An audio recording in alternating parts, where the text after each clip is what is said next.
Hello. Good night, people. Yeah, it's late that I'm finishing these questions, but yeah.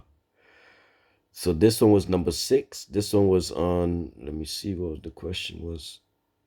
What do you think of them saying Africa going to be using technology with no fertilizer for growing their food? And that's going to be taking place in the Lobe region.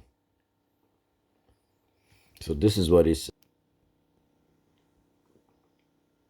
Republic is developing agriculture in the Lobe region near Bangui.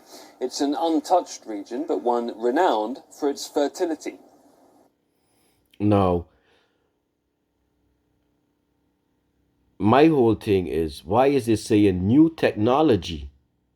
What does technology have to do with fertilizer and why? But anyways, let's find out. A truck laden with commercial crops is a rare sight here. It's a paradox of the Central African Republic, which the UN ranks as the second least developed country in the world. Nearly half the population is in a state of food emergency, despite millions of hectares of arable land. Exactly. But look, why they still got dirt road? There should be nowhere right now in 2022 with dirt roads, I find. You see, everywhere should have been building from the ground, come up. But, you know, but yeah, then again,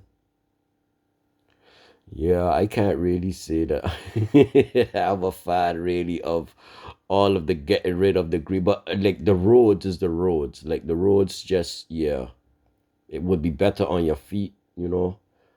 Like the roads should be paved still, I find in a way. It's just that, yeah, the road should be paved. But things could be changing thanks to some private investors like Jean-Luc Tete. He was born in Central African Republic. For the past 4 years, in the fertile region of Lobaye, this businessman has been betting on what he calls regenerative agriculture. Based on traditional techniques,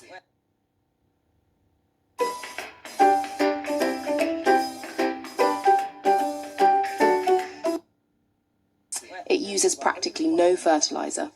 He sees great agribusiness potential in a country that has faced decades of armed conflict and poor governance. On a des terres disponibles, un climat exceptionnel. Yeah, but I mean to say that's just normal. I mean to say we home too. We don't use much fertilizer. The ground is hello. These trees and everything is grown without fertilizer. Fertilizers things that again these bastards brought in just for freaking money. They're digging up dirt. They from enriched areas, and then they're selling it back to the people. Like people got to follow on with all of these things. Like okay, so then now, but my only I know we did you don't have to use fertilizer to grow your things, but my whole thing was again new technology will use no fertilizer. That's my thing. How is technology? Yeah, I don't. We have available land, we have an exceptional climate, we have Yeah, quite exceptional market conditions, yeah, and in fact we decided to create a champion of sustainable agriculture because it allows us to have an agriculture that conserves the soil and it allows us to have extremely low production costs, which are the necessary conditions to be able to start agriculture here. exactly. That's just how you start business.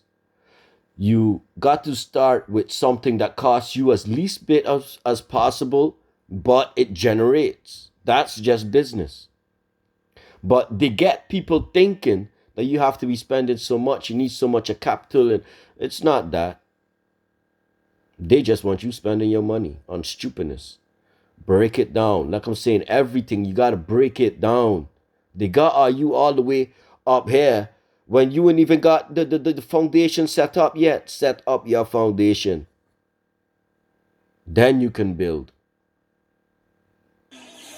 Land use is negotiated with the village chiefs, and 20% of profits are fed back into the community, some of which went into building a school. That's good. But few investors have taken the plunge in this initiative. The Palm Door Company, which is a producer of palm oil, is still. See, and these are the things, man. These are the things that black people should be looking into. Like the ones that got the money. When you go to Africa, you don't put down a freaking something. You look at, okay, what all are you need help with in setting up for yourself? Instead of worrying about you. You already good. You already got money. Why are you gonna go there to put down whatever you're gonna put down to try and what? Look, help them directly yourself. Don't go there and put down no business. Don't go there and put down no charity. Go there and invest into the people. Go there and invest into things that are actually owned by Africans. That's how you're helping them. Not by putting down your own business or putting down your charity or supporting one of the corporate bastards companies over there. No, that's not helping the people. Still the only major investor. We've been witnessing this for years through food aid, which never develops the sector. On the contrary, it makes us lazier. It inculcates in our heads a mentality of the assisted, the people who always need. Exactly. Well said. People need to do more for themselves and stop being so waiting on somebody, so reliant on somebody or something. No, do it yourself. Come together as the people and do it yourself. Need to reach out for help. But when it's the private sector that takes charge, it's something else. It's a question of partnership between those who are going to invest and the producers, and everyone wins. Yeah. But we need the right types of private investors and not the global bastards. Like, I will also be a private investor later into many things. But I'm a good private investigator. I'm there for everybody, not just for myself. As long as it's people like that, we will get somewhere.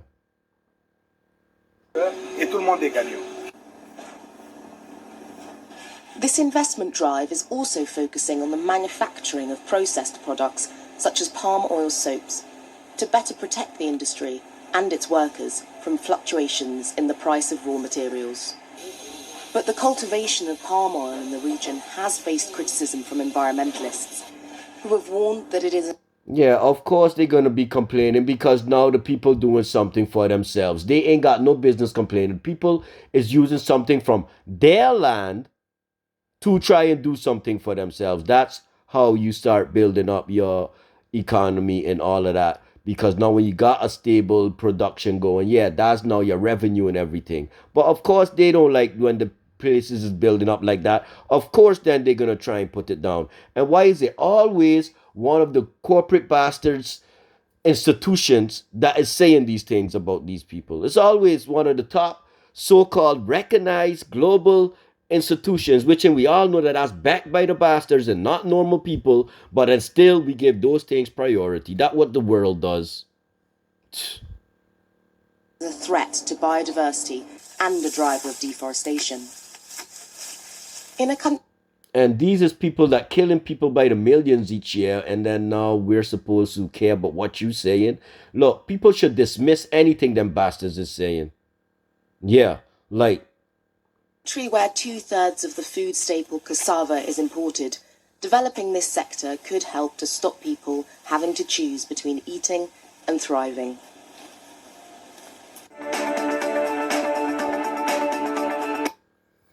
oh well. So what was the question again? So what do you think about the thing with the technology? Well, yeah, that was my only piece in it, and I still ain't really heard or seen nothing about it, you know.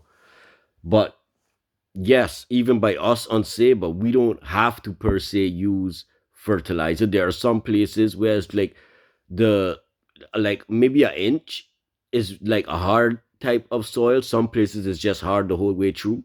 Some places it's just soft, a dark, soft type of yeah, ground. That's good. Things grow easy on that. But peace.